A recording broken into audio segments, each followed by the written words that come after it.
Hey everybody, welcome back to the channel. Today we're getting into the topic of simps, a word that's sometimes thrown around a lot, and how that is bad for the dating world in general.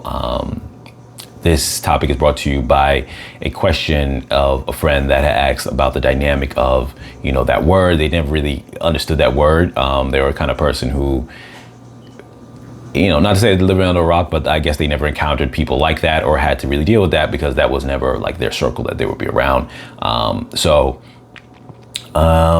First off, what is a simp? Well, a simp is a person who goes out of their way. This is just kind of my general understanding of it. Goes out of their way to uplift somebody else and almost worship them in a way that is unrealistic, in the hopes that that person will grant them favors or view them as a candidate for a partner, when in actuality that is not likely at all, and they're going about it the wrong way, and they're not respected at all for their actions. Now, this obviously is something that has caused a lot of problems in the dating community, because it's the kind of thing that, though in the case of men who are this, because you really aren't going to have women simps, men who are simps, you're going to have that it muddies the water of the dating pool, because it takes away most men's ability to say they are a viable candidate, or that they have grounds to stand on when they have their own what their demands are or what their standards are, because you have someone else who would do it for less. It's the equivalent of like labor. If I am a company and I want to get some workers, and the workers who I'm hiring, they say, we come highly qualified, we're overqualified, this is our pay demand. We want, I'm just going to throw out just a random number just for easy math. They say we want, $20 an hour for this job. And, these workers know they're like, I should be able to get that. That's my value. That's what I'm worth. And then another guy comes along who's like, I'll do it for $7 an hour. And if you got a bunch of people come around and say, I'll do it for $7 an hour, it doesn't matter that their work is cheap and is bad, and it's not even as good quality work. The company will say, well, if I can get the work for cheap, anytime someone else comes to them, they may not even like the cheap workers who they can charge $7 an hour, but they'll use that as their argument to say to the workers who want $20 an hour, well, this guy will do it for $7, so you're gonna have to come down on your price. And it muddies the water, where if those other guys, the professional guys, really want work, now they're gonna have to come down on their price to get work. And some people won't do it, but then they just end up alone and they don't have work. And it's that same concept with the dating pool and what simps do. And that is the reason why simps are bad for the dating market. I don't know if I initially said that where the topic was going was why are simps bad for the dating market, but that's kind of what it is, and what we're trying to address here, and that is the reason why. That is the breakdown of why, because it muddies the water in terms of supply and demand and the value of good quality versus bad quality.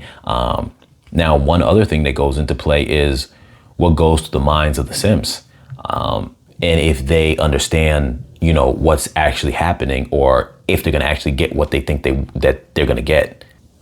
And a lot of them often don't understand that. Some of them do, but some of them don't understand that they're not going to get the prize that they want. Now, some of them do by way of, you're paying the price and you get a little piece of the pie. You're not getting all of it, but you're getting a small piece of the pie. But that's essentially no different than you paying a hooker. You could just go pay a hooker and you get some fun that you want, and that's it. Essentially, it's no different than that, where you didn't get the full prize. You didn't get a relationship, but you may have gotten a bit of fun with the person on the meantime. And that, like I said, is still muddying the water, because what you're doing now is it's still having that same effect of creating this false sense of value to the woman, or equivalency of, say, to the company, where the company thinks we have a high value, but you don't, because the work that was done at the job was shoddy. And essentially that's what it's like, false value, false sense of value. And so, but like I said, the simps who do that, it's a problem in their understanding and not realizing that this person will never want family with them because that person never respects them. They don't respect them at all. They have no respect for them, and they'll never be the thing that that person wants. Like that person will never be their partner. They will never want something with them. And so all it does is really muddy the waters and destroys the dating pool.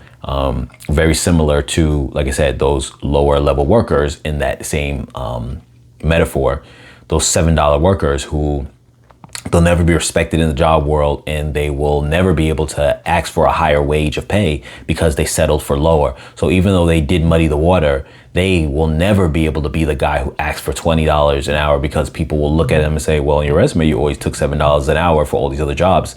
Why would we ever pay you now 20? Maybe we'll pay you $8, but we're not going to 20.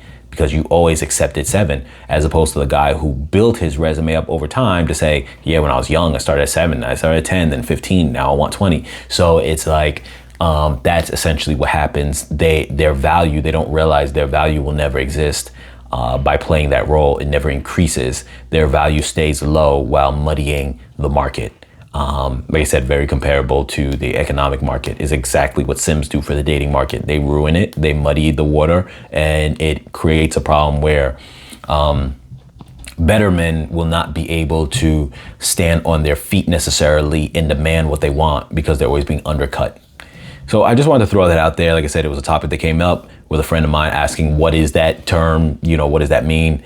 And just wanted to throw it out there in the video, in video context, so that way you guys can, for anyone else who doesn't know, they can kind of understand why it's bad. Not so much just understanding the term, but why it's bad for the market. Because that same person who wasn't familiar with that term also said to me, well, just do, every person's just do them, do you, and don't worry about the next person. But not realizing, just like economy, you can't separate the dating market any differently than you can like the money, the economy world. When it comes to money, certain things will affect other things. And when the water gets muddied, it has an effect on things. And you can't then say you're going to operate alone, because it's no different telling people to not worry about the next man, what they're doing if they're simping, any more so than a person could say, well, don't worry about the economy. We all know how hard that is if you're not on top of the financial pool, to say, don't worry about it. Just get your own money, get rich, just hustle, you'll make it. It's not that simple. You know what I mean? You need opportunity, you need chance, you need someone to let you in. And part of that is how it works in the dating market as well. If no one is going to let you in to show your value, well, then your value cannot be seen. Same way in the economic world, same way in the dating world. And so if no one's going to allow you to see your value, it doesn't matter. So yes, it does muddy the waters. Simps are a problem in that way, and that is how they are a problem.